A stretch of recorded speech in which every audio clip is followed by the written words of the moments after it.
নমস্কার। এই অবগাহন সাহিত্য পত্রিকায় আপনাদের সকলকে স্বাগত জানাই। এই অবগাহন তত্ত্ববিশ্ব পরিক্রমা সিরিজ ধারাবাহিক আলোচনায় আমরা আজকে যে বিষয় নিয়ে আপনাদের সামনে এসে উপস্থিত হয়েছি, আমার মনে হয় যে অত্যন্ত গুরুত্বপূর্ণ তার নানা দিক থেকে। আপনারা প্রত্যেকেই জানেন যে তত্ত্ববিশ্ব পরিক্রমার যে শিরোনাম, সেখানে অনেক গুরুগম্ভীর বিষয় রয়েছে এবং আজকে আমরা উপস্থিত হয়েছি সেই সেই পরম বিদ্যাচর্চার প্রধানতম দিককে আপনাদের সামনে রাখার জন্য। এবং আমাদের মধ্যে রয়েছেন প্রফেসর মৌ দাশগুপ্ত, সংস্কৃত বিভাগ, কলকাতা বিশ্ববিদ্যালয়। মৌদির অবগাহনে আপনারা জানেন যে ইতিপূর্বেই দুটি অধিবেশন এবং অত্যন্ত গুরুত্বপূর্ণ অধিবেশন তিনি তার উপস্থাপনা রেখেছেন। আজও আমরা তার কাছে বেদ সম্পর্কে তার তার তার যে চিন্তন তা আমরা দেখে নেব। আজকে তার আলোচনার শিরোনাম ভারতীয় দর্শন ও সংস্কৃতির উৎস হিসাবে বেদের প্রাসঙ্গিকতা, একটি তাত্ত্বিক ও প্রায়োগিক বিশ্লেষণ। আমার আমার আমার আমার মনে হয় যে বেদ শব্দটির সঙ্গে কিন্তু আমাদের পরিচিতি থাকলেও আমাদের যে বেদ সম্পর্কে যে জ্ঞান, যে যে অজ্ঞতা, তার তো তার তার একটা বিশাল বড় ক্ষেত্র রয়েছে। আমরা আমরা সেই অর্থে এই যে শ্রেষ্ঠ বিদ্যার চর্চার যে প্রকল্প, তার কিন্তু তার তার যে ইতিকতা সম্পর্কে আমাদের কোনো ধারণা সেই অর্থে নেই। বিশেষ করে অবগাহন সাহিত্য পত্রিকা মূলত তো বাংলা সাহিত্য সংস্কৃতির একটা ক্ষেত্র নিয়ে কাজ করে। তো তত্ত্ববিশ্ব সম্পর্কে আমাদের চিন্তাভাবনা একটি সাহসী পদক্ষেপ, সে বিষয়ে কোনো মানে বিরোধের অবকাশ বা বাহুল্যের অবকাশ নেই। কিন্তু আমরা এই প্রকল্পের সাহসটাকে দেখিয়েছি তার বড় কারণ হয়তো মৌদির মতো মানুষজন অবগাহনের এই এই পরামর্শের মধ্যে প্রথম থেকে ছিলেন এবং এই পরিকল্পনার মধ্যে ছিলেন। তপোধী ভট্টাচার্যের মতো মানুষজন এই পরিকল্পনার মধ্যে এবং এবং এবং প্রকল্পের মধ্যে ছিলেন, যার জন্য আমরা এই সাহস দেখাতে পেরেছি। তো আমি এই জন্য মৌ দাশগুপ্ত, প্রফেসর মৌ দাশগুপ্তকে আবারও কৃতজ্ঞতা জানাই। আমরা সরাসরি তার আলোচনায় প্রবেশ করব। একটা ব্যাপার হচ্ছে যে মানে যেহেতু যান্ত্রিক ব্যাপার, মানে আমরা পুরোটাই একটা যন্ত্র নির্ভর এর মধ্যে বিষয়গুলোকে পরিচালনা করছি, তো এমনটা হতেই পারে যে আমাদের হয়তো কিছুটা সংযোগ এক দুবার বিচ্ছিন্ন হয়ে গেল, কিন্তু আমরা পরে আবার যুক্ত করে নেব। তো আমি আমি দর্শকের কাছে অনুরোধ জানাবো যে আপনাদের যদি কোনো প্রশ্ন থাকে আজকে এই আলোচনা সম্পর্কে এবং মোদির বক্তব্য সম্পর্কে, আপনারা সেই প্রশ্ন রাখবেন, আমরা পরবর্তীকালে সেটা নিয়ে নেব। মোদি, আপনি আরম্ভ করুন। নমস্কার। আমার অত্যন্ত সৌভাগ্য যে এরকম একটি প্রকল্পের সঙ্গে আমি যুক্ত থাকতে পেরেছি।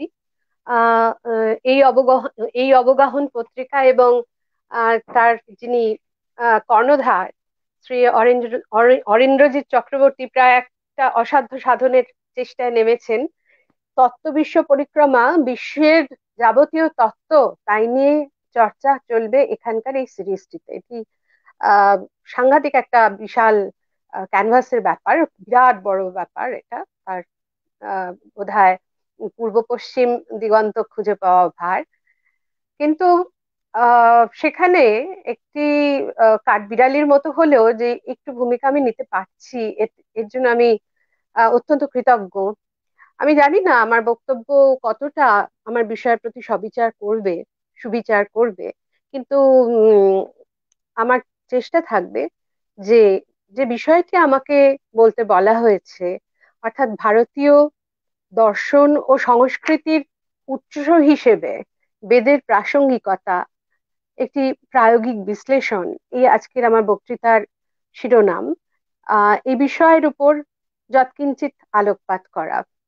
বিষয়টি বৃহৎ, বৃহৎ বললেও কমই বলা হয়।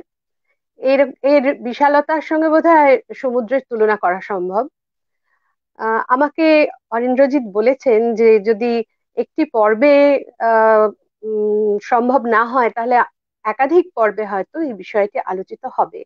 দেখা যাক আজকে আমি কতটা আপনাদের কাছে উপস্থাপন করতে পারি এই বিশাল একটি আহ উপ মহাদেশের একটা বিরাট সময় ধরে গড়িয়ে আসা সংস্কৃতি, দর্শন চর্চা, তার উৎস হিসেবে যে সুবিপুল বৈদিক সাহিত্য, তার তাৎপর্যকে আমাদের এই আলোচনার শুরুতেই মনে রাখতে হবে। আমরা আলোচনা করতে বসেছি প্রাচীন ইন্দো ইউরোপীয় জাতি বলে যাদের কল্পনা করেছেন পণ্ডিতেরা, নৃতাত্ত্বিকরা, ভাষাতাত্ত্বিকরা, তাদের সময় খুব কম করেও আজ থেকে ৩,৫০০ পূর্বের ছিল। এই ইন্দো ইউরোপীয় সভ্যতার সর্বপ্রাচীন সাহিত্যিক নিদর্শন হচ্ছে ঋগ্বেদ। এই মান্যতা ঋগ্বেদ পেয়েছে ইউনেস্কোর কাছে। এবং আমরা জানি যে ব্যাপারটা কত গুরুত্বের সঙ্গে দেখা হয়, যে একটা বিশাল জনজাতি, যে ইন্দো ইউরোপীয় জনজাতি কেবল ভারত বা তার সংলগ্ন অঞ্চলই নয়, এই পৃথিবীর পূর্ব ও পশ্চিম গোলার্ধ জুড়ে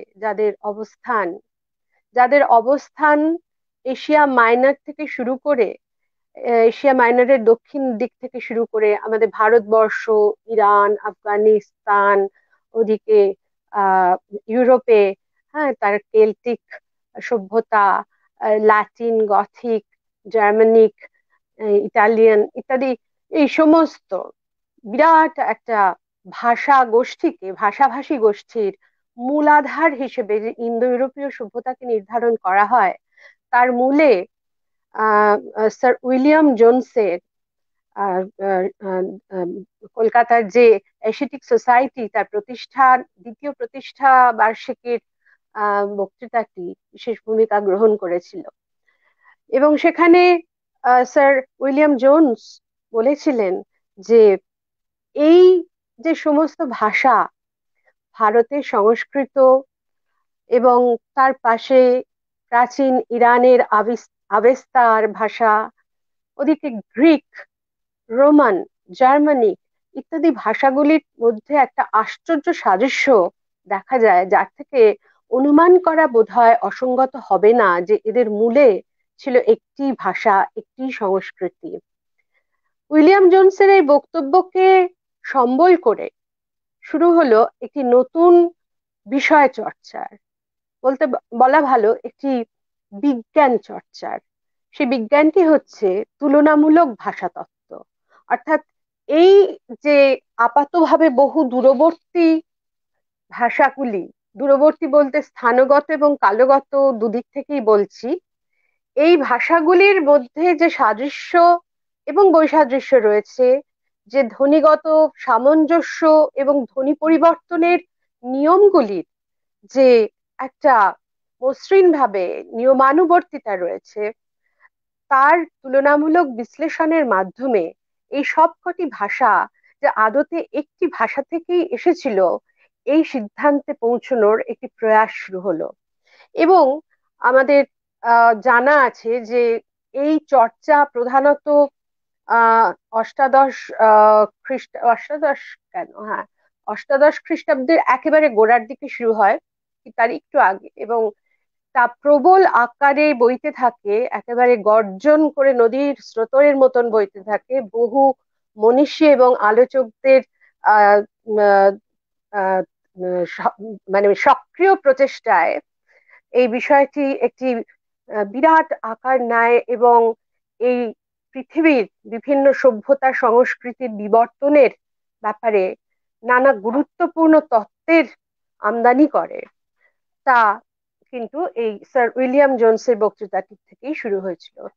এবং এই তত্ত্বানুসন্ধান করতে করতে যে এই ভাষাগুলির যে পারস্পরিক সাদৃশ্য বৈসাদৃশ্য, যা একটা নিয়ম মেনে চলছে, তার কারণ কি খুঁজতে খুঁজতে পণ্ডিতরা একটা সময়ে মনে করলেন যে এই সমস্ত ভাষাগুলি, যেমন ধরুন আমাদের আহ পূর্ব গোলার্ধের ভারতীয় আর্য ভাষা যাকে বলা হয়, ইন্দো এরিয়ান ল্যাঙ্গুয়েজ, তার তিনটি স্তর: প্রাচীন, মধ্য এবং নব্য। তার প্রাচীন স্তরেরও আবার দুটি ভাগ। তার প্রথম স্তরটি বৈদিক বা ছান্দাস, এবং দ্বিতীয়টি লৌকিক সংস্কৃত বা ক্লাসিক্যাল সংস্কৃত। এই স্তর বিশিষ্ট যে প্রাচীন ভারতীয় আর্য ভাষা, এই ভাষা এই সমস্তগুলি ভাষার মধ্যে একটি অত্যন্ত প্রাচীন স্থান গ্রহণ করে, এবং পণ্ডিতরা নানান রকম প্রায় গাণিতিক সূত্রের মতন অভ্রান্ত ধ্বনিসূত্রের সাহায্যে দাঁড় করালেন এইটি যে মূল ভাষা, যাকে তারা কল্পনা করছেন ইন্দো ইউরোপীয় ভাষা বলে, তার যার অস্তিত্ব বা যার নমুনা হিসেবে আমরা এখন কিছুই পাই না, যেটা একটা সম্পূর্ণভাবে কাল্পনিক বা ব্যাক ক্যালকুলেশন করে তৈরি করা ভাষা, সেই ভাষার মূল উপাদান যে স্বরবর্ণ এবং ব্যঞ্জন বর্ণ, তার মধ্যে ব্যঞ্জন ধ্বনিগুলি অবিকৃতভাবে রক্ষিত হয়েছে সংস্কৃতে, এবং স্বরধ্বনিগুলি অপেক্ষাকৃতভাবে রক্ষিত হয়েছে গ্রিক ভাষায়। প্রধানত এই গ্রিক এবং সংস্কৃত, তার মধ্যেও সংস্কৃতের প্রাচীনতর স্তর যে বৈদিক সংস্কৃত, আর গ্রিকেরও প্রাচীন স্তর যেটা আমাদের আহ যেটা আমাদের ইলিয়াড ওডিসির যে হোমারিক গ্রিক, সেই হোমারিক গ্রিক এবং বৈদিক সংস্কৃত, এই দুই ভাষার মধ্যে আশ্চর্য সব সাদৃশ্য, ধ্বনিগত, উচ্চারণগত, অ্যাকসেন্ট বা প্রস্বরগত, এই সমস্ত সাদৃশ্যের ভিত্তিতে তারা মূল ভাষাটিকে অনুমান করতে শুরু করলেন যে মূলত ভাষাটি ছিল এই, সেখান থেকে তার ধ্বনি বিবর্তন পরিবর্তন ঘটে ঘটে তা এই দুটি প্রধান ভাষা গোষ্ঠীতে বিভক্ত হয়ে গেছে, যা একটির নাম কেন্তুম। কেন্তুম শব্দটি ল্যাটিন 100 বাচক শব্দ, এবং আরেকটি গোষ্ঠীর নাম হচ্ছে সাতম। এই সাতম শব্দটি হচ্ছে আভেস্তার 100 বোঝানোর বাচক শব্দ।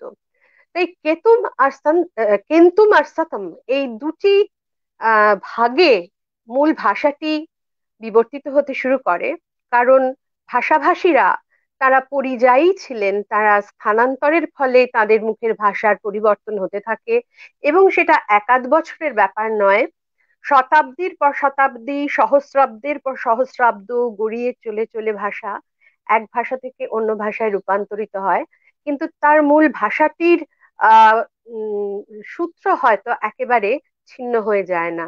যে সূত্রটি খুঁজে বের করলে এদের মধ্যে যে এক মানে অকাট্য অচ্ছেদ্য বন্ধন ছিল, যা বহু যুগ বহু স্থানের দূরত্ব সত্ত্বেও নষ্ট হতে পারে না, তাকে আবিষ্কার করাই ভাষাতত্ত্বের, তুলনামূলক ভাষাতত্ত্বের একটি প্রধান কাজ হয়ে দাঁড়িয়েছিল। মনে রাখতে হবে এই যে তুলনামূলক ভাষাতত্ত্ব বা কম্পারেটিভ ফিলোলজি, এখন এই নামে কিন্তু কোনো আধুনিক শাস্ত্র নেই। এটি বহুদিনই লিঙ্গুইস্টিক্স বা ভাষা তত্ত্বের মধ্যে আত্মসমর্পণ করেছে, এবং ভাষাতত্ত্ব একটি হার্ডকোর সায়েন্স বললে অত্যুক্তি হবে না, কারণ হার্ডকোর সায়েন্স বা যেটা একেবারে মানে খাঁটি বিজ্ঞান, ধরুন রসায়ন বা পদার্থবিদ্যার মতন, সেখানে যেমন কিছু নির্দিষ্ট উপাদানের পরীক্ষা নিরীক্ষা গবেষণা করে তাদের প্রকৃতি সম্পর্কে মূল সূত্র বা লক্ষণ বা তাদের সম্ভাব্য পরিবর্তন সম্পর্কে সিদ্ধান্তে আসা যায়, সেরকম ভাষার যে উপাদান ধ্বনি, তার ধ্বনিগত সামঞ্জস্যের, তাদের ধ্বনিগত সাহায্যের ফলে যে শব্দ, এবং শব্দগুলির পারস্পরিক সাহচর্যে যে গড়ে ওঠা বাক্য, যা মানুষের ভাব প্রকাশের প্রথম উপাদান, একক, সেই বাক্য গঠনের যে রীতি, যাকে সিনট্যাক্স বলা হয়, অন্বয় বলা হয়, সেই সমস্ত দিক থেকে এই ভাষাতত্ত্ব কিন্তু তার উপাদান পরীক্ষার উপাদান হিসেবে পাচ্ছে ভাষা তথা তার ধ্বনি, তার বাক্য, তার শব্দ, এই সমস্তকে। এবং এর মাধ্যমে সূক্ষ্মাতিসূক্ষ্ম গবেষণা আজকে লিঙ্গুইস্টিক্স বা ভাষাতত্ত্বকে একেবারে একটি বিজ্ঞানের মর্যাদায় সুপ্রতিষ্ঠা এনে দিয়েছে। আমরা যে প্রসঙ্গে এখানে এলাম সেটি হচ্ছে যে আমাদের সারা পৃথিবীর, যাকে তত্ত্ববিশ্ব পরিক্রমা নাম দিয়েছেন আমাদের আয়োজকরা, এই সারা বিশ্বের যে তত্ত্ব, নানান তত্ত্ব, তত্ত্ব মানে কি? তত্ত্ব, তত্ত্ব, তৎ মানে সেটি, সেটি কি? অর্থাৎ যেটি সার মর্ম, যেটি মূল ব্যাপার, সেইটি যার মধ্যে আছে, সেই থাকাটাই হচ্ছে তত্ত্ব, অর্থাৎ দিস ইজ দ্যাট। এবং এটা যে এটা, এই প্রমাণ করাটাই হচ্ছে তত্ত্ব প্রতিপাদনের উদ্দেশ্য। অর্থাৎ আমি যেটা বলতে চাইছি, সেই বক্তব্য বিষয়ে আমার আহ, প্রতিপাদ্য বিষয়টি নিহিত রয়েছে। এইটা যখন আমি প্রতিপাদন করতে পারবো, তখনই আমি তত্ত্বে পৌঁছবো। অর্থাৎ আমি বলবো যে অর্থাৎ আমার যে বক্তব্য বিষয়টি, তার মধ্যে তত্ত্ব অর্থাৎ মূল বিষয়টি, সত্যটির সঙ্গে তার কোনো রকম ভেদ নেই, এটি সত্যের সঙ্গে অভিন্ন, তাই এটি তত্ত্ব। তার মানে তত্ত্ব কোনো কবি কল্পনা নয়। যদিও কবি কল্পনা শব্দটা আমার এখন ব্যবহার করা উচিত নয়, কারণ আমি বেদ নিয়ে বলতে যাচ্ছি, এবং সেখানে কবি হচ্ছেন শ্রেষ্ঠ মনস্বী, মেধাবী, স্বয়ম্ভু প্রজাপতি। মেধাবী শব্দের অপর নাম কবি বৈদিক ভাষায়। তার কল্পনা যা, তা তো সত্যই, এবং সেই জন্য বেদও সত্য। যাই হোক, সে ব্যাপারে পরে আসছি। যে তত্ত্বগুলি যা, তা হচ্ছে বিভিন্ন বিষয় নিয়ে আলোচনা, শাস্ত্র যা নিয়ে রচিত হয়, সেই সমস্ত বিষয় নিয়ে আমাদের বিশ্ব পরিক্রমা বা বিশ্বের যাবতীয় তত্ত্বকে পরিক্রমা। এবং বিশ্বের তত্ত্ব পরিক্রমা করতে গেলে তার একটি অতি সুপ্রাচীন স্তম্ভ হিসেবে ভারতের যে যাবতীয় ভারতীয় দার্শনিক, সাংস্কৃতিক ও অন্যান্য তত্ত্ব, সত্যি কথা বলতে কি দর্শন শব্দটি এত ব্যাপক যে দার্শনিক তত্ত্ব বলে তার মধ্যে কিন্তু বৈজ্ঞানিক তত্ত্ব এসে যায়, কারণ প্রতিটি বিজ্ঞানী দর্শনের মুখাপেক্ষী। এটা বিজ্ঞানী মাত্রই জানেন এবং দার্শনিকরাও জানেন। হ্যাঁ, ফিলসফি, হ্যাঁ, জ্ঞানের প্রতি যে ভালোবাসা, তাই হচ্ছে ফিলসফি। তাই সেই ফিলসফি, জ্ঞানের প্রতি ভালোবাসাটাও একটা খুব বড় কথা। আর তার সঙ্গে ওয়েস্টার্ন ফিলসফি বা পাশ্চাত্য দর্শন ভাবনা, তার সঙ্গে আমাদের এই যে প্রাচ্যের ভারতীয় দর্শন ভাবনার একটা বিরাট পার্থক্য রয়েছে। তার ব্যাপ্তিতে, তার মূল আলোচ্য বিষয়ে, তার পরিসরে, তা কিন্তু উভয়ের পার্থক্য একটু পর্যালোচনা করলেই স্পষ্ট হয়। কিন্তু সেসব পর্যালোচনা করার জন্য আরো অন্য বিশেষজ্ঞরা আসবেন এখানে বলতে। আমি এখানে এসেছি আমাদের যে প্রাচীনতম ভারতীয় আর্য ভাষা সাহিত্য বেদ, তাকে নিয়ে বলতে। কারণ ওই যে বললাম যে অতি প্রাচীন যে ইন্দো ইউরোপীয় সভ্যতা বলে যে সভ্যতাকে নির্দিষ্ট করছেন আজকের দিনে আহ পণ্ডিতরা, তাত্ত্বিকরা, আজকের দিন বলবো কেন, অন্তত গত 250 বছর ধরে এই তত্ত্ব প্রতিষ্ঠা পেয়ে এসেছে, সেই জনজাতি, যদিও তা আজকে খুব বিতর্কের বিষয় যে ইন্দো ইউরোপীয় বলে আদৌ কোনো ভাষা ছিল কিনা, এবং সংস্কৃতই আর বাকি বিশ্বের সমস্ত ভাষার উৎস কিনা, এটা এখন একটা বিরাট তর্ক বিতর্কের জায়গা নিয়েছে।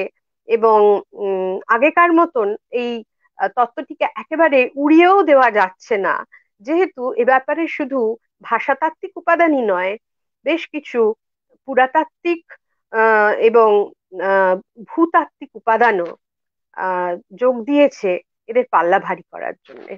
অর্থাৎ যে মূল সভ্যতাটি যে ভারতে ছিল এবং সেখান থেকে সারা পৃথিবীতে বিস্তার লাভ করেছিল, এই যে একটা তত্ত্ব, যেটার দিকে এতদিন অব্দি বেশ বিদ্রূপের দৃষ্টিতেই দেখা হতো, সেটি কিন্তু ক্রমশ তার আহ ভার বৃদ্ধি করছে, তার সার ও ভার দুই বৃদ্ধি করছে।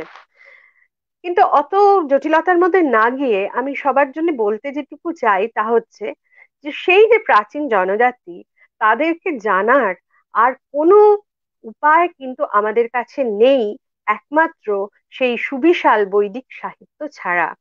বৈদিক সাহিত্য এমন একটা যুগের কথা বলে, এমন একটা যুগের মানুষের নথি, তার ইতিহাস, তার ভাবনা চিন্তা, তার দৈনন্দিন জীবনযাপন, তার সামাজিক রীতিনীতি, আইন কানুন, সবকিছু সবকিছুর একটা আহ বিরাট খনি হয়ে গণ্য করা হয়।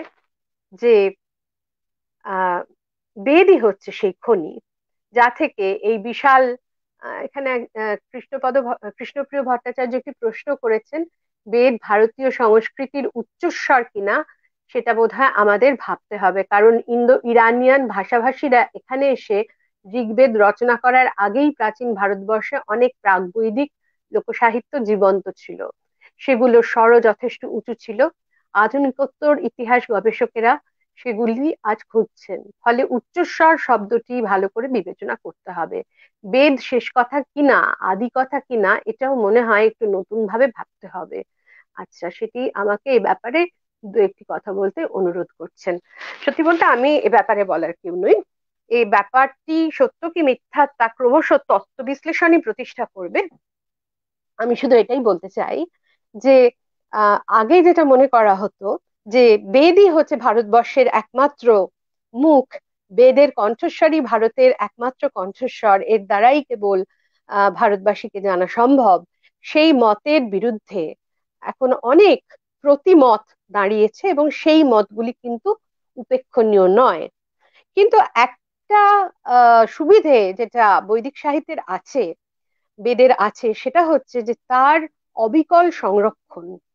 যে পদ্ধতিতে এই সুবিশাল বৈদিক সাহিত্য, যা কিনা সম্পূর্ণ মৌখিক সাহিত্য ছিল, ওরাল লিটারেচার, তা যেভাবে যে কুশলতার সঙ্গে অন্তত 3500 বছরের উপর ধরে এই উপমহাদেশে ধারণ করে আসা হয়েছে, তার যে অবিকৃতি, মানে তার মধ্যে কোনো প্রায় ইন্টারপোলেশন বা প্রক্ষেপ নেই, এইরকম ভাবে একটি যদি আপনি সাহিত্য পান, তার মোকাবিলা করতে পারার মতন যথেষ্ট তথ্য ভান্ডার আপনার হাতে থাকা দরকার, যাতে আপনি সেই বিশাল উপস্থিত আহ তত্ত্ব ভান্ডারকে প্রশ্ন করতে পারেন।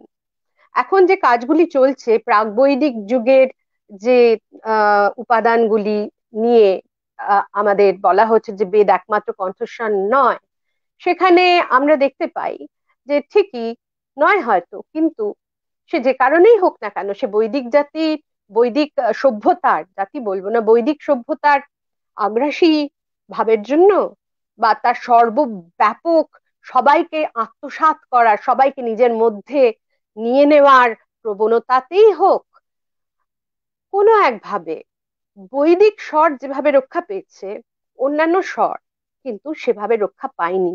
তাদের আমাদের পুনরুদ্ধার করতে হবে, এবং তাও অনেক পরোক্ষ সূত্র দিয়ে। কাজেই যথেষ্ট গবেষণার যোগ্য উপাদান হাতে না আসা পর্যন্ত আমরা একটা একেবারে সমান সমান তত্ত্ব দাঁড় করাতে পারি না। বৈদিক সাহিত্যে প্রাচীন ভারতীয় মানুষদের কণ্ঠস্বরের বিপক্ষ মতবাদ প্রতিস্বর বলে আমরা বোধহয় এখনো অতটা তথ্যগতভাবে সমৃদ্ধ হতে পারিনি। যাই হোক, আমি যেটা বলছিলাম সেটা হলো যে এই যে আমাদের উপমহাদেশ একটি মহাদেশের প্রায় সমতুল্য, এই যে আমাদের বিশাল ভূখণ্ড, যা আজকের রাজনৈতিক মানচিত্রে আসবে না, তার থেকে অনেক ব্যাপক।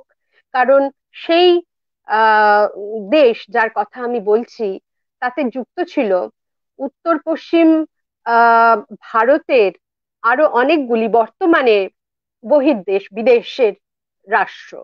তার মধ্যে অবশ্যই ইরান, আফগানিস্তান, এই আফগানিস্তানের কান্দাহার যেটা গান্ধার, এরা সবই সেই প্রাচীন বৃহত্তর ভারতবর্ষের অন্তর্ভুক্ত ছিল। পাকিস্তান তো এই সেদিনও ভারতবর্ষ ছিল। কাজে এই ভারতবর্ষ বললে আমাদের কিন্তু একটা বৃহত্তর দৃষ্টি নিয়ে ভাবতে হবে, কারণ আমরা বর্তমান রাজনৈতিক মানচিত্রের ভারতবর্ষের কথা বলছি না। এই ভারতবর্ষের সব থেকে প্রাচীন কাহিনী, কাহিনী কি, সেখানকার পরিচয়, তার ভাষা, তার ভাবনা, তার মানুষদের পরিচিতি, এসবই আমরা পাচ্ছি বেদ নামক সাহিত্য থেকে। এজন্য বললাম যে বেদকে আমাদের অমান্য করার উপায় নেই, কারণ বেদ একটা আশ্চর্য ডকুমেন্টেশন, যেটা সম্পূর্ণ মৌখিক পরম্পরায়, অন্তত পক্ষে মানে যারা খুব আহ বিরোধী যে বেদের একেবারে অনাদিত্ব স্বীকার করতে, যে মানে বেদ কবে রচনা হয়েছে তা কেউ বলতে পারে না, অনাদিকাল থেকে বেদ চলে আসছে, এই মতে যারা বিশ্বাসী, তাদেরকে যারা ফুৎকারে উড়িয়ে দেন যে না, মানে তাদের একেবারে উল্টো দিকে যারা রয়েছেন, যারা বলেন যে বেদ অত বেশিও পুরনো নয় যতটা তাকে বলা হয়, তারা এখন মোটামুটি সবাই মেনে নিয়েছেন যে অন্তত পক্ষে খ্রিস্টপূর্ব ১৫০০ খ্রিস্টাব্দে বেদের, অন্তত ঋগ্বেদের রচনা সম্পন্ন হয়েছিল।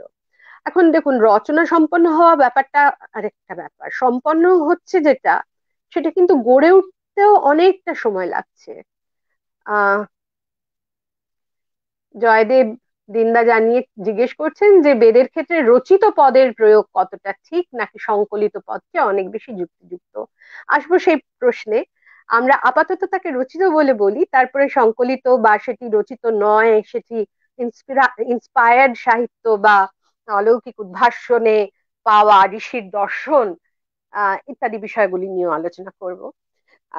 আপাতত দেখছি যে সাহিত্য, তা রচিতই হোক বা উম সংকলিতই হোক, সে সাহিত্য গড়ে উঠতে সময় নিয়েছিল অনেকটা। যখন সে একটা আকার ধারণ করে তার বহু আগে থেকেই সে কিন্তু গড়ে উঠতে শুরু করে।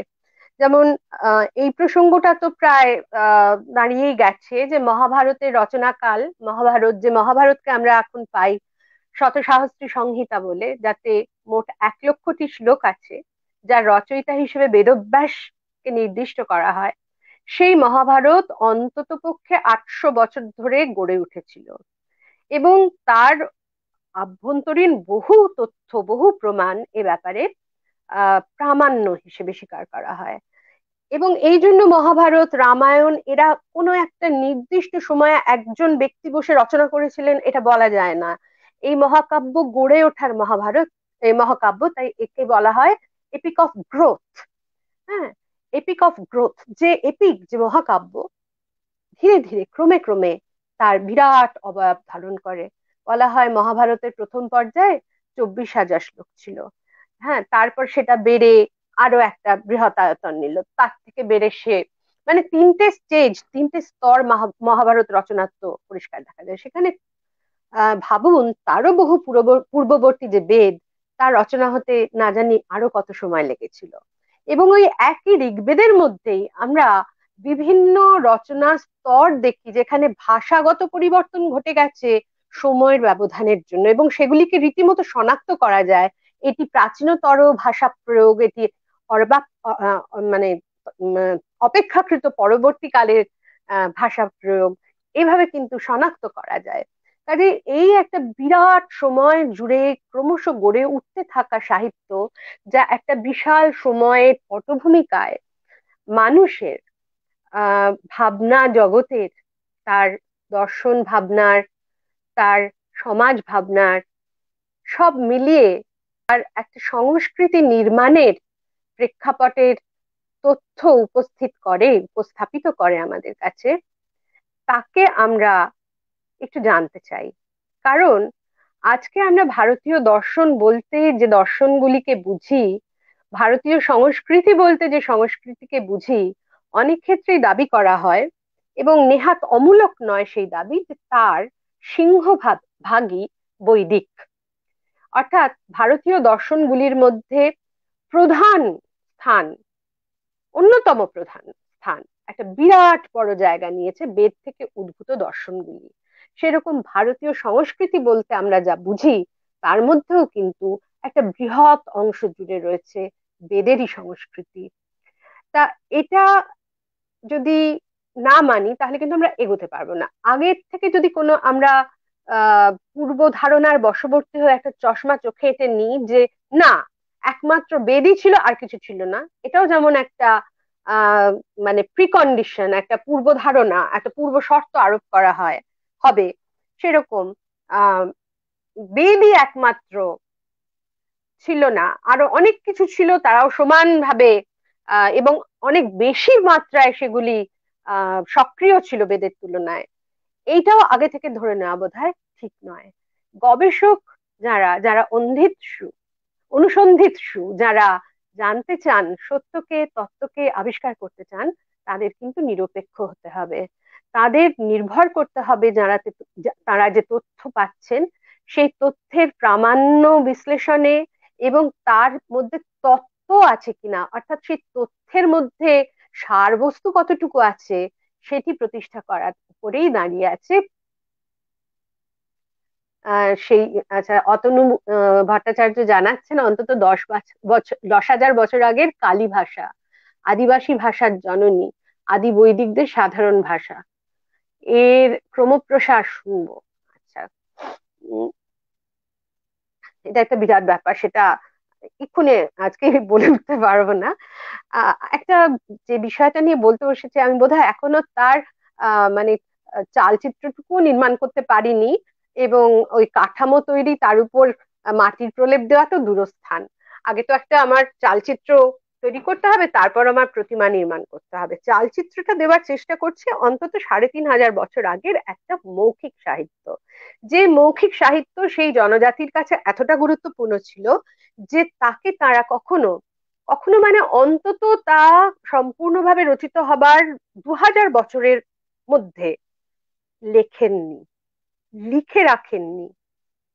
তারা সম্পূর্ণভাবে নির্ভর করেছিলেন তাকে স্মৃতিতে ধরে রাখার উপরে। এজন্য বেদের অন্য নাম শ্রুতি, জানেন, যা শুনে শুনে মনে রাখতে হয়। এবং প্রাচীন ভারতীয়দের যে সমস্ত সংস্কারের মধ্যে দিয়ে বড় হতে হতো, সেই সব সংস্কারের মধ্যে বিদ্যারম্ভ একটি আলাদা সংস্কার, আর উপনয়ন কিন্তু আরেকটি সংস্কার। বিদ্যারম্ভ মানে লিখতে পড়তে শেখা, কিছুটা অঙ্ক শেখা, এগুলো কিন্তু খুব ছেলে বয়সেই শুরু হয়ে যেত, খুব ছোট বয়সে, যেমন কিনা এখনো হয়। এখন যেমন হাতে খড়ি হলেই কি সে, মানে আজকাল হয়তো যায় 2 বছরে স্কুলে, কিন্তু যাকে প্রি স্কুল বলা হয়, কিন্তু আহ ঠিক করে লেখাপড়া শেখানো যাকে বলে, সেটার জন্য একটা নির্দিষ্ট বয়স হওয়া দরকার। একটা, আচ্ছা কি বলছেন প্রভাকর সাহা, ম্যাডাম বেদব্যাস কেন বেদের ক্লাসিফিকেশন করলেন নাকি শুধু শিষ্য পরম্পরায় সুবিধার জন্য? আর প্রাগবৈদিক সাহিত্যের কোনো লিখিত ডকুমেন্ট আছে? বৈদিক সাহিত্যেরই কোনো লিখিত ডকুমেন্ট নেই বৈদিক যুগের, তার প্রাক বৈদিক সাহিত্যের, হ্যাঁ প্রাক বৈদিক কিনা বলতে পারছি না, কিন্তু অন্তত কিছুটা তো এদের সমসাময়িক বটেই। কিন্তু সেই পাঠোদ্ধার তো এখনো সুনিশ্চিত ভাবে হয়নি। সিন্ধু সভ্যতার লিখিত কিছু নিদর্শন আছে, যে লিখন নিয়ে বহু চর্চা চলছে, এবং হয়তো অচিরে তাকে নির্ভুল ভাবে পাঠ করাও সম্ভব হবে, অনেক দূর কাজ এগিয়েছে। কিন্তু বেদও লিখিত ভাবে রেকর্ডেড থাকেনি। কিন্তু যে পদ্ধতিতে বেদ থেকেছে সেটা একটা আশ্চর্য পদ্ধতি, এবং সে ব্যাপারে আহ, যে কতটা নৈপুণ্য, আহ উম, উম, উম, মনস্বিতা কার্যকর হতে পারে, তা আমরা একটু আলোচনা করলে বুঝবো। ধরুন না কেন, আজকের দিনে একটা সামান্য একটা ঘরের মধ্যে আমরা বেশ কয়েকজন আছি। আমরা ছোটবেলায় খেলতাম কান ফিস ফিস খেলা। ওর কানে একটা কথা বলে দিলাম ফিসফিসিয়ে, শুধু সেই শুনলো, সে আবার তার পাশের জনকে বললো ফিসফিস করে। এইভাবে করতে করতে করতে করতে, যে হয়তো ঘরে 15 জন আছে, প্রথম জন যে কথাটি বলেছিল সেটি 15 পঞ্চদশতম যে ব্যক্তি, তার কানে গিয়ে পৌঁছলো, এবং তাকে বলা হলো এবার তুমি বলো তুমি কি শুনেছো। সে বলল হয়তো সে শুনেছে রুমাল। আর প্রথম যে যিনি বলেছিলেন তাকে জিজ্ঞেস করা হলো তুমি কি বলেছিলে, সে হয়তো বললো আমি বলেছিলাম বেড়াল। তাহলে ছিল বেড়াল হয়ে গেল রুমাল, এটা তো এখন একটা ঘরে বসেই হয়ে যায়, একটা সময় একটা জায়গার মধ্যেই হয়ে যায়। সেখানে অন্তত 3,500 বছর ধরে একটা বিস্তীর্ণ ভূখণ্ড, যার পরিধি ক্রমশ বিস্তৃত হতে থেকেছে, তার মধ্যে অবিকল অবিকৃত ভাবে একটা বিশাল আকারের অবয়বের সাহিত্যকে ধরে রাখা, যে প্রায় আহ অমানুষোচিত কাজ। মানে অমানুষোচিত বললে আবার, অমানুষ বললে আবার মানুষ থেকে খারাপ এটা বোঝায় তা নয়, মানে মানুষের সাধ্যাতীত কাজ এটা, স্বীকার করতে কোনো বাধা নেই। এবং এই কাজটা করেছেন যারা, তারা কিন্তু মানুষই ছিলেন। এই বৈদিক সভ্যতার প্রাচীন যুগের মানুষ, তারা বেদকে সংরক্ষণের জন্য তারা যে আশ্চর্য বৈজ্ঞানিক পদ্ধতি বের করেছিলেন তা আমাদের আজকেও চমৎকৃত করে। বেদকে রক্ষা করার জন্য তারা 6টি বেদাঙ্গ, বেদের অঙ্গস্বরূপ 6টি শাস্ত্রের সৃষ্টি করেন। সত্যি বলতে কি এই 6টি বেদাঙ্গ কিন্তু বেদের মধ্যেই নিহিত ছিল। বেদের মধ্যেই আমরা এই 6 রকম শাস্ত্রের দেখা পাই বীজ আকারে। সেই বীজগুলিকে ধরে তাকে মহীরুহে পরিণত করে বেদকে ধারণ করার কাজ করলেন আমাদের মনীষীরা। এই 6টি বেদাঙ্গর মধ্যে আছে শিক্ষা। শিক্ষা হচ্ছে ধ্বনিতত্ত্ব, অর্থাৎ সেই ভাষার ধ্বনিগুলির উচ্চারণ অবিকৃত রাখা, তার নানা রকম ভ্যারিয়েন্ট বা পার্থক্য সমেত একটা শব্দ কত রকম ভাবে একটা ধ্বনি উচ্চারিত হতে পারে, মুখের কত জায়গা থেকে উচ্চারিত হতে পারে, এবং কালে কালে শাখায় শাখায় স্থানগত এবং কালগত ব্যবধানে তার কি পরিবর্তন ঘটতে পারে, তা কিন্তু সমস্ত রেকর্ডেড হয়েছে এই শিক্ষা নামক যে বেদাঙ্গ তাতে। এটা বলা হয় যে প্রাচীন ভারতের মানে ওল্ডেস্ট মানে এনশিয়েন্ট ইন্ডিয়ান ফোনেটিক্স। এই ধ্বনিতত্ত্ব এক অসাধারণ উপাদান আমাদের হাতে। এখানে প্রত্যেকটি বর্ণের উচ্চারণ স্থান শিখিয়ে দেওয়া হচ্ছে, বলে দেওয়া হচ্ছে, এবং তার পরবর্তীকালে যে ব্যাকরণ শাস্ত্র রচিত হয়েছে সেইখানেও আমরা বর্ণের উচ্চারণ স্থান দেখছি, ধ্বনিগুলির উচ্চারণ স্থান দেখছি কিছুটা ভিন্ন। অর্থাৎ কিনা তদ্দিনে তার মধ্যেই দেশগত বা কালগত কারণে ধ্বনির উচ্চারণ স্থান বদলে গেছে। যেটিকে ঋগ্বেদ প্রাতিসাখ্যে বলা হচ্ছে যে লকে বলা হচ্ছে বর্স্ব, অর্থাৎ দন্তমূলীয় বর্ণ, তাকেই পাণিনি বলছেন দন্তবর্ণ। হুম, এরকম আরো অনেকগুলি জায়গায় আমরা দেখি যে বর্ণের উচ্চারণ স্থান পর্যন্ত যে পৃথক হয়ে যাচ্ছে কালো ব্যবধানে, দেশগত ব্যবধানে, সেটি কিন্তু আমাদের প্রাচীন ভারতের তত্ত্ব তা রেকর্ড করতে করতে চলেছে। তো শিক্ষা হচ্ছে সেরকম ফোনেটিক্স যেখানে আমাদের শব্দ শব্দাবয়বত্তক যে বেদ, বেদের তো উপাদান ছবি নয়, রং নয়, ভাস্কর্য নয়, পাথর নয়, কিছুই নয়। সেখানে উপাদান হচ্ছে শুধু শব্দ। তা সেই শব্দের ধ্বনিগুলো হচ্ছে শব্দের মূল উপাদান, একক। সেই ধ্বনিগুলোর উচ্চারণ একেবারে অবিকৃতভাবে ধরে রাখার মতন দুরূহ কাজটি কোনো রেকর্ডিং যন্ত্রের সাহায্যে নয়, শুধু কিছু সূত্রের মাধ্যমে গুরু পরম্পরায় মুখে মুখে প্রবাহিত হয়ে তাকে অবিকৃত করে ধরে রেখেছে। এই বিংশ শতকের শেষ হয়ে আমরা একবিংশ শতকের দ্বিতীয় দশকও শেষ করলাম, সেইখানে নানা ধরনের প্রশ্ন আসতে শুরু করেছে। বৈদিক সাহিত্যে রাজনীতির প্রাসঙ্গিকতা এখনো তো বৈদিক সাহিত্য নিয়েই বলতে পারিনি, তার মধ্যে রাজনীতি তো অনেক দূর অস্ত। আচ্ছা, তা যাই হোক, যেটা বলছিলাম যে আমাদের যে এখানে আমার মনে হয় প্রশ্নগুলি এখন যদি একটু আপনারা ধৈর্য ধরে নিজেদের কাছে রাখেন এবং আমাকে একটু ভূমিকাটা করে নিতে দিলে তারপরে প্রশ্নগুলি উপস্থাপন করেন, তাহলে বোধহয় আমার বলাটা বিচ্ছিন্ন হয় না ধারাটা, আর আপনাদেরও নিজেদের মানে যেটা পয়েন্ট, আপনাদের জিজ্ঞাসার বিষয় সেখানেও আসতে সুবিধা হয়, হারিয়েও যাবে না সেটা।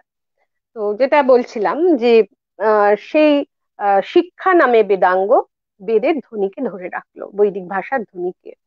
বৈদিক ভাষার ধ্বনি শুধু নয়, তার ভাষাগত শুদ্ধি। কারণ আমরা দেখি যে মুখে মুখে ভাষার কিরকম বিকার ঘটে। হুম, সেই বিকার যাতে বর্জন করে সেটিকে শুদ্ধ অবস্থায় রাখা যায়, অশুদ্ধ থেকে শুদ্ধিকরণ, এই প্রক্রিয়াটি তারাই জানেন যারা ভাষাটির বিজ্ঞান জানেন। সেই বিজ্ঞানটি হচ্ছে ব্যাকরণ, অর্থাৎ শব্দ গঠন এবং বাক্য গঠনের প্রণালী।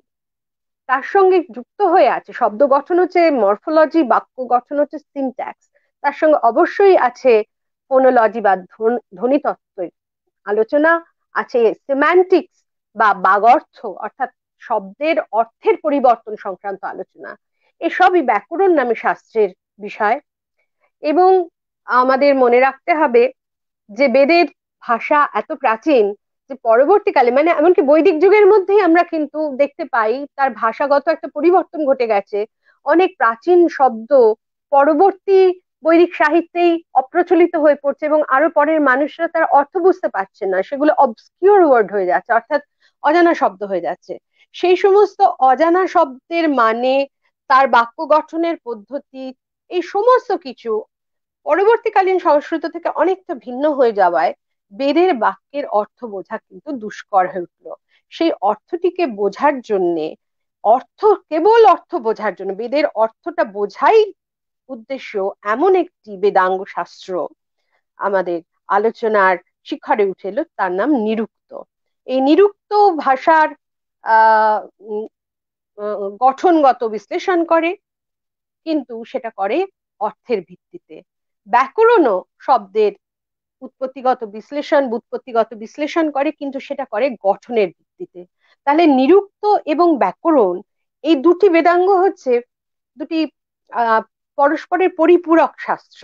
একটি অর্থগত দিক থেকে শব্দের অর্থ নির্ধারণ, তার শুদ্ধতা বোঝবার চেষ্টা করে, আরেকটি তার গঠনগত দিক থেকে তার শুদ্ধতা বুঝে তাকে সঠিক আহ শুদ্ধ রূপটিতে নিয়ে তার অর্থ বোঝার চেষ্টা করে। তা একটা গঠনগত দিক নির্ণয় করে, আরেকটা করে তার অর্থ নির্ণয়। দুটো আলাদা বেদাঙ্গ, নিরুক্ত আর ব্যাকরণ। তাহলে শিক্ষা, ব্যাকরণ, নিরুক্ত। এছাড়া আরো তিনটি বেদাঙ্গের নাম আমরা পাই, যাদের দ্বারা এই বৈদিক সাহিত্য রক্ষিত হয়েছে। বেদ শুধু সাহিত্য মাত্র নয়, কেবল পাঠেই তার সমাপ্তি নয়। প্রাচীন বৈদিকরা, তাদের জীবন ছিল অঙ্গাঙ্গী ভাবে যজ্ঞ নির্ভর। যজ্ঞ এবং বৈদিক ভারতীয়দের জীবন, এরা পরস্পরের সঙ্গে অবিনাভাব সম্পর্ক ছিল, মানে একটি অন্যটি ছাড়া হতে পারে না। মানুষের সারা জীবনটিকেই একটি যজ্ঞ বলে মনে করতেন প্রাচীন বৈদিকেরা।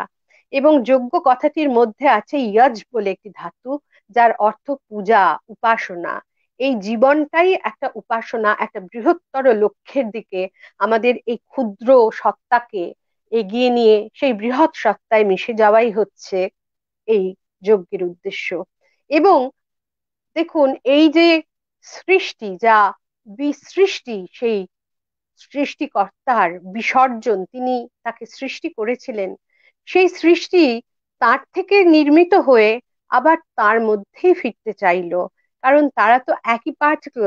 এবং পদার্থবিদ্যাও তো বলছে যে আমাদের একটা পদার্থ কণার মধ্যে যে বিভিন্ন প্রোটন, নিউট্রন, ইলেকট্রন ইত্যাদি থাকে, তার মধ্যে নিউট্রন হচ্ছে একেবারে সে নিউট্রাল, সে তার কোনো আকর্ষণ বিকর্ষণের ক্ষমতা নেই, কিন্তু প্রোটন এবং ইলেকট্রন পজিটিভ এবং নেগেটিভ ফোর্সে ওর প্রতি আকৃষ্ট হয় বা বিকৃষ্ট হয়। তাহলে এই যে একেবারে পদার্থবিদ্যার মূলে যা রয়েছে, সেই ব্যাপারটি কিন্তু আমাদের সৃষ্টির সম্পর্কেও ভেবেছিলেন। আমি বলবো না যে পদার্থবিদ্যার উৎপত্তি এখান থেকেই, আমি সেরকম প্রতিপাদন করার মতন তত্ত্ব আমার কাছে নেই, সেটা যাদের কাছে আছেন যোগ্যতর ব্যক্তিরা করবেন।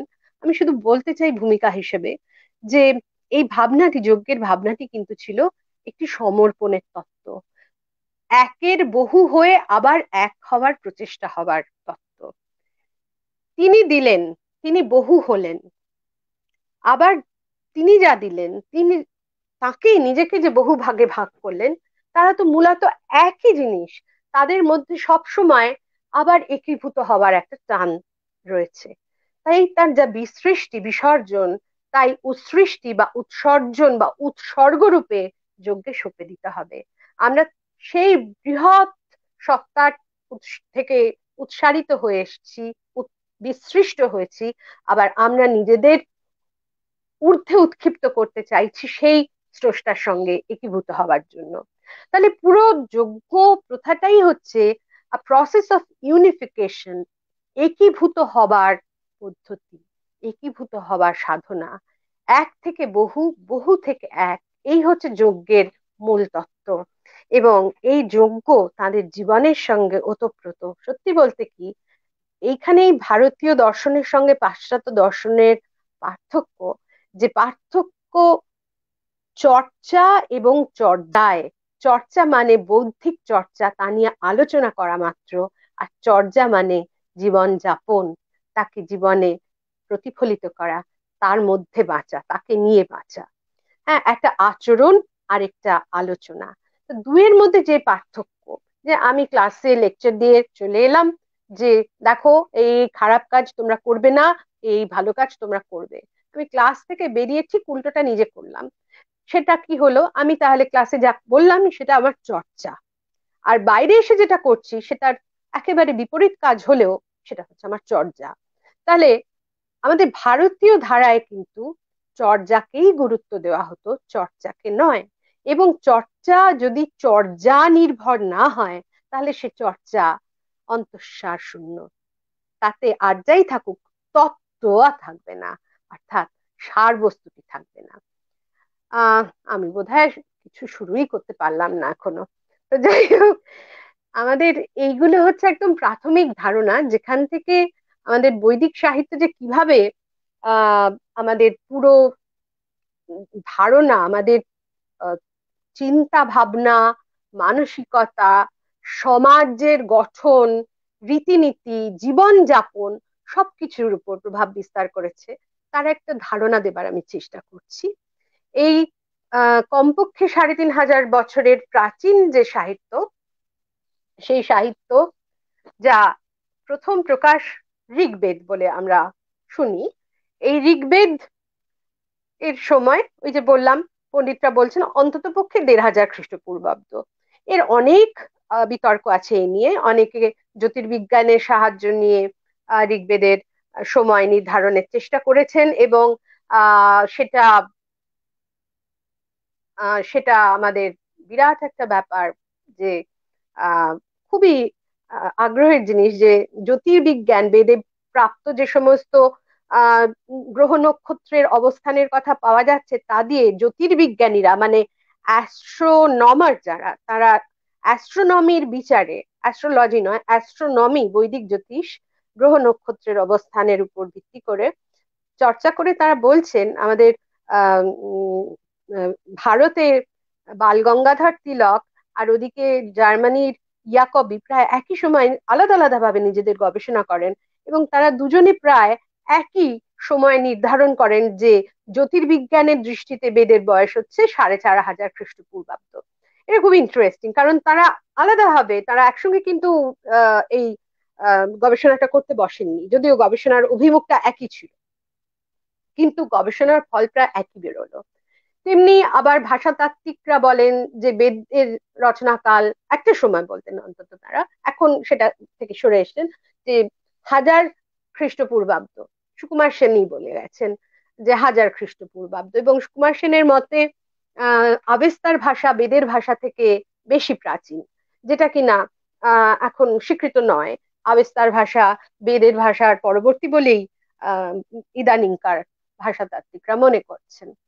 এখন যাই হোক, আগে পরের তর্কে না গিয়ে, কে আগে কে পরে সেই তর্কে না গিয়ে, আমরা সব থেকে প্রাচীন সাহিত্য হিসেবে যাকে পাচ্ছি, যেটি মৌখিক সাহিত্য, বারবার বলছি, যে কি করে তা একটু না হারিয়ে ধরা দিয়ে রাখলো, আমাদের কাছে ধরা থাকলো, রেকর্ডেড থাকলো, কোনো পুঁথি, লেখা, শিলালিপি কিচ্ছু সাহায্য ছাড়া, কেবল মুখে মুখে, তার পিছনে ওই বেদাঙ্গগুলির বড় ভূমিকা ছিল।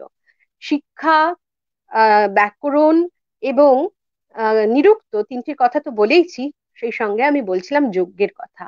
যজ্ঞের কথা না বুঝলে, না জানলে কিন্তু বৈদিক ভারতীয়দের ভাষা, ভাবনা, সমাজ জীবন, সংস্কার, ধর্ম কিছুই বোঝা যাবে না। অর্থাৎ তাদের সংস্কৃতিকেই বোঝা যাবে না, তাদেরকে আমরা ছুতেই পারবো না যদি আমরা যজ্ঞ সম্পর্কে খুব সামান্য হলেও ধারণা না রাখি। এবং এই যজ্ঞ, বৈদিক যজ্ঞ ব্যাপারটি ঠিক কি, তার একটা বৃহত্তর অভিমুখ নিয়ে সে শুরু হলেও ক্রমশ ক্রমশ তার পরিসর কেমন সংকুচিত হতে থাকে, এবং সে নানান সূক্ষ্ম খুঁটিনাটি ক্রিয়াকলাপ সর্বস্ব তার মধ্যে নিজেকে সঁপে দেয় এবং হারিয়ে যেতে থাকে জনসাধারণের সমুদ্রের প্রবাহ থেকে। সে বিচ্ছিন্ন হতে থাকে, জনসাধারণ শুধু না জেনে ও খুব সম্মানের বলে প্রণাম, পেন্নাম ঠুকি বলে গড় হয়, তারা জানে না যে সেখানে কি আছে, কেন, কাকে তারা প্রণাম করছে, কেন করছে, সেসব তারা ভুলে যেতে থাকে। সেই ভুলে যাওয়া যে যজ্ঞের মূল তত্ত্ব, সেই মূল তত্ত্ব কি, তার বিধৃত হয়ে রয়েছে, আজও খুঁজলে আমরা পাবো শ্রৌত তথা কল্প বেদাঙ্গ, কল্প নামক বেদাঙ্গ এই যজ্ঞের কথা বলে। এই যজ্ঞ নির্দিষ্ট সময়ে তিথি নক্ষত্র মেনে করতে হতো। সেই তিথি নক্ষত্রের গ্রহ তারকার অবস্থান নির্ধারণ করতে আরেকটি শাস্ত্র, সেটি হচ্ছে জ্যোতিষ, সেটিও একটি বেদাঙ্গ। এটি কিন্তু প্রাচীন ভারতীয় অ্যাস্ট্রোনমি। গ্রহ তারকার বিশেষ সন্নিবেশে এই কার্যটি করতে হবে। সে গ্রহ তারকার আকাশে জ্যোতিষ্কদের আহ চলাচল দেখার জন্য যে শাস্ত্রটি কাজ করতো, সেই নিয়ে যেটি আলোচনা করতো, সেটি জ্যোতিষ, বেদাঙ্গ জ্যোতিষ। এবং সেই অনুযায়ী যজ্ঞের কাল নির্ধারিত হতো। আর হচ্ছে ছন্দ, কারণ বেদের যে সাহিত্য, তার বৃহৎ অংশই ছন্দবদ্ধ, ছন্দে রচিত, এবং সেই ছন্দের জন্যই কিন্তু তা স্মৃতি ধার্য হয়ে থেকেছে।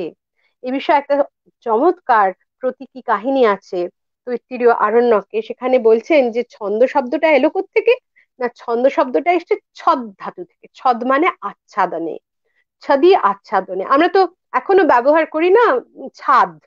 ছাদ, ছাদ মানে যেটা আমাদের ঢেকে রাখে, আচ্ছাদিত করে। তো এই ছাদ যা এসছে কিনা ছদ ধাতু থেকে, যা থেকে আমরা আচ্ছাদন শব্দটাও পাই। এই ধাতুটাই হচ্ছে ছন্দ ধাতু। ছন্দ শব্দের মূলে, এটা আমাদের বৈদিক সাহিত্যই বলছেন তৈত্তিরীয় আরণ্যকে। বলছেন যে দেবতারা, দেবতা কারা? যারা প্রকাশশীল। দীপ ধাতুর মানে হচ্ছে প্রকাশ, আলো।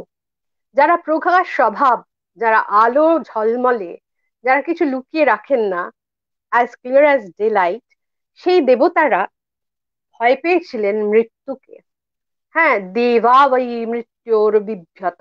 দেবরা, দেবতারা মৃত্যুকে ভয় পেয়ে তারা কি করলেন? ছন্দোভিরাত্মানং ছাদয়িত্বা, তারা ছন্দগুলি দিয়ে নিজেদের আবৃত করে অবস্থান করতে লাগলেন। তার মানে কি? মৃত্যু থেকে রক্ষা করে যে, মৃত্যু থেকে আচ্ছাদিত করে যে, তাই হচ্ছে ছন্দ। মৃত্যু কি? মৃত্যু হচ্ছে বিস্মরণ, ভুলে যাওয়া। ভুলে যাওয়াই মৃত্যু। এবং সেই ভুলে যাওয়া থেকে বাঁচিয়ে রাখার জন্য এই ছন্দ নামক আশ্চর্য একটি, যাকে আমি বলি এমন একটা ওই বটিকা ইন্ডিকার মতন একটা অব্যর্থ ওষুধ, একটা ক্যাপসুল, ছন্দের ক্যাপসুলের মধ্যে তারা নিজেদের পুরলেন। তার মানে মন্ত্রগুলিতে যাদের কথা বলা হয়েছে তারা দেবতা, এবং সেই মন্ত্রগুলিকে আচ্ছাদিত করে রাখা হয়েছে, সিকিউর করে রাখা হয়েছে ছন্দের দ্বারা। ছন্দে যা বাঁধা থাকে তা হারায় না, সহজে হারায় না।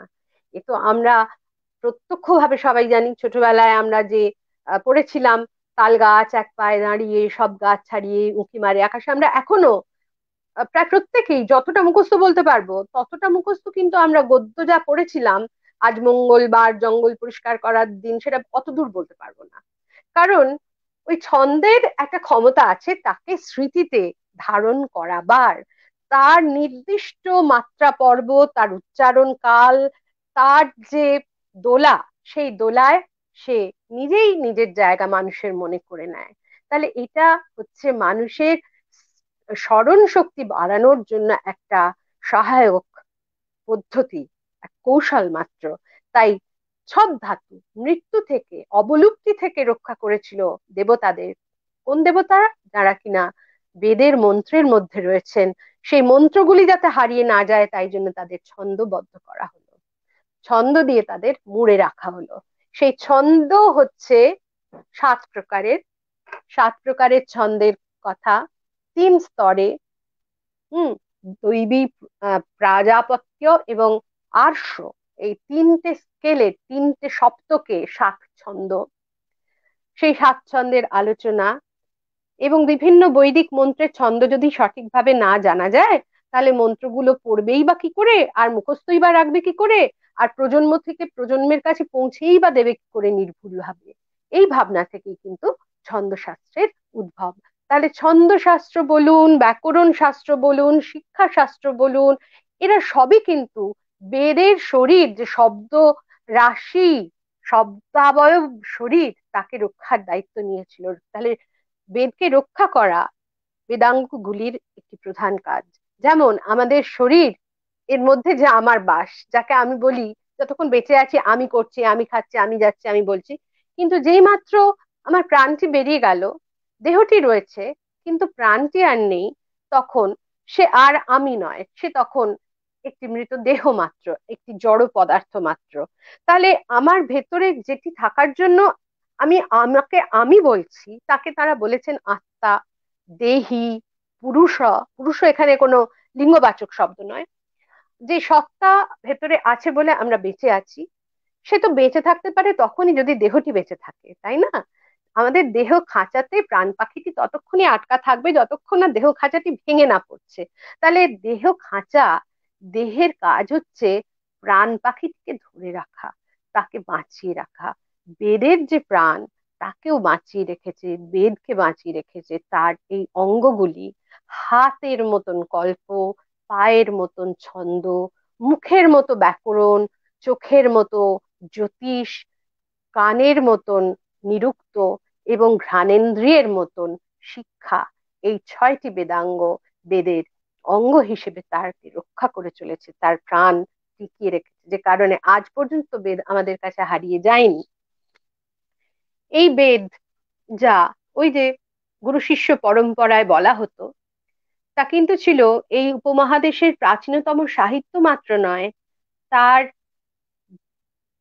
তার যাবতীয় রীতি নীতি, আচার ব্যবহার, ধর্ম কর্ম সবকিছুর উৎস বা প্রমাণ। আজকে বোধহয় আর এর বেশি বলা সম্ভব নয়। আমরা আরো পরবর্তী পর্বে এই বিশাল বৈদিক সাহিত্যের যে দর্শন এবং সংস্কৃতি, ভারতীয় দর্শন এবং সংস্কৃতিতে তার যে প্রভাব, সেই দিকে আরেকটু দুপা হাঁটার চেষ্টা করব এর পরবর্তী পর্বগুলিতে। অনেক ধন্যবাদ এতক্ষণ শোনার জন্যে, এবং এই অবগাহন পত্রিকাকে আমার অনেক অনেক ধন্যবাদ এবং শুভকামনা। আশা করছি আগামী পর্বগুলি আরো সমুজ্জ্বল হয়ে উঠবে, কারণ অসাধারণ বক্তাদের পাওয়া গেছে। আমরা ইতিমধ্যেই যে বক্তাদের তালিকা পেয়েছি, যে বিষয়গুলি নিয়ে আলোচনা হবে বলে একটা সম্ভাব্য সূচি পেয়েছি, তা আমাদের বিশেষভাবে উদ্দীপিত করছে এই অনুষ্ঠানটির সঙ্গে সংযুক্ত থাকতে। অরিন্দ্রজিৎকে অনেক ধন্যবাদ। আজকে আমি এই পর্যন্ত বলি, থামলাম। হ্যাঁ, আর আর একটু আপনাকে ধরে রাখতে চাইছি। হ্যাঁ, মানে আজকে আজকে আমি জানি না যে অবগাহনের কত গুরুত্বপূর্ণ দিন, কারণ এত এত অসংখ্য লাইভ ভিউয়ার্স কিন্তু আমরা আগে কোনোদিন পাইনি। এটা এটা এটা সমস্ত রেকর্ড ভেঙেছে। এবং বিষয়টা আমি আমি আমি প্রথমে এই কথাটা বলে শুরু করেছিলাম যে বেদ শব্দটির সঙ্গে আমাদের শব্দটির সঙ্গে পরিচিত থাকলেও বেদ নিয়ে আমাদের অজ্ঞতার শেষ নেই। আমার মনে হয় সংযোগ বিচ্ছিন্ন হয়ে গেছে। আমরা আমরা আমরা দেখছি যে আবারও ওনাকে যুক্ত করতে পারি কিনা। আমরা একটু তাহলে প্রশ্নগুলো একটু নিয়ে নেব। হ্যাঁ হ্যাঁ হ্যাঁ, আমরা আমরা হ্যাঁ,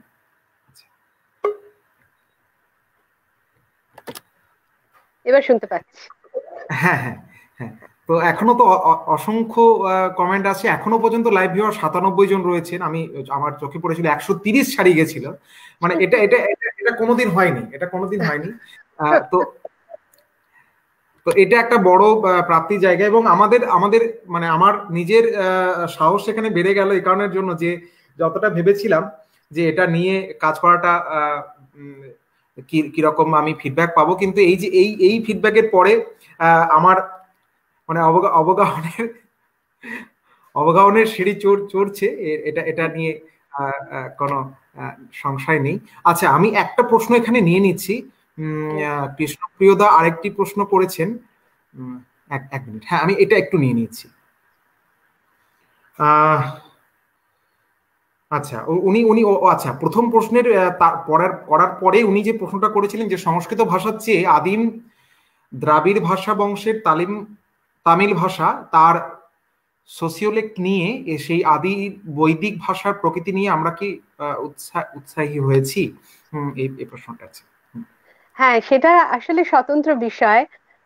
ভারতীয় দর্শনে বেদের দর্শন এবং সংস্কৃতিতে বেদের প্রাসঙ্গিকতা নিয়ে আমার বলার কথা আর কি। নিশ্চয়ই যথা সময়ে যথা পর্বে এই প্রোটো অস্ট্রোলয়েড ভাষা এবং দ্রাবিড়িক শ্রেণীর ভাষার যে ভারতীয় দর্শন ও সংস্কৃতিতে কি অবদান, কি ভূমিকা, তা নিয়ে আলোচনার জন্য বিশেষজ্ঞরা আসবেন। আমরা তো মোটেই উপেক্ষা করতে পারি না, কারণ এটা তো সত্যি যে সব থেকে প্রাচীন ব্যাকরণ, সব ভাষার মধ্যে সব থেকে প্রাচীন ব্যাকরণ তামিল ভাষা, দ্রাবিড় ভাষার ব্যাকরণই পৃথিবীর সর্বপ্রাচীন ব্যাকরণ, এমনকি পাণিনির ব্যাকরণেরও পূর্ববর্তী বলে গণ্য করা হয়। এবং এই দুটো ভিন্ন গোষ্ঠীর ভাষা, যাদের ভিন্নতা নিয়েও কিন্তু অনেক প্রশ্ন ওঠে, কারণ ওই দ্রাবিড়িক গোষ্ঠীর ভাষার মধ্যে এত সংস্কৃত তৎসম শব্দ রয়েছে যে সেই ভাষা যে সংস্কৃতেরই অংশ নয়, তারই যে একটা ডায়ালেক্ট নয়, তারই উপভাষা নয়, এটা নিয়েও অনেক সন্দেহ প্রকাশ করেন। যাই হোক, সে সমস্ত তো সূক্ষ্মাতি সূক্ষ্ম আলোচনার জায়গা, কিন্তু সাধারণভাবে এই যে বিরাট দক্ষিণ ভারতের জনগোষ্ঠী বলতে গেলে, যারা অনেক কম পরিবর্তিত হয়েছেন, যাদের মধ্যে পরিবর্তনশীলতা তথাকথিত আর্য সংস্কৃতির মানুষের থেকে ধীরে, এবং সে কারণে তারা যেমন দ্রাবিড় সংস্কৃতিকে রক্ষা করেছেন, সেরকম আর্য সংস্কৃতিকেও তারা যতটা গ্রহণ করেছেন, তাকে রক্ষা করেছেন আর্য সংস্কৃতির ধারক ও বাহক জনজাতির থেকেও বেশি নিপুণভাবে। যে কারণে আজকে সারা ভারতে সম্পূর্ণ বেদ মুখস্থ এরকম যে কজন মাত্র হাতে গোনা পাওয়া যায়, তাদের মধ্যে কিন্তু ওই কেরলের নাম্বুদ্রি সম্প্রদায়, কর্ণাটকের এরা ব্রাহ্মণরা, তারপরে মানে দক্ষিণ ভারতেই কিন্তু বেদ সব থেকে বেশি সংরক্ষিত হয়েছে। সেটা তাদের উত্তরাধিকার যদি নাও হয়ে থাকে তাও, কারণ তারা রক্ষণশীল। কাজেই ভারতে, প্রাচীন ভারতের রূপটি ঠিক কি ছিল সেটা বোঝার জন্য আমাদের দক্ষিণ ভারতীয় সাহিত্য, ভাষা সবকিছু দ্বারস্থ হতে হবে বই কি। যদিও বেদের মতো ডকুমেন্টেশন, সেখানে অত প্রাচীন সাহিত্যের ডকুমেন্টেশন আমরা পাই না।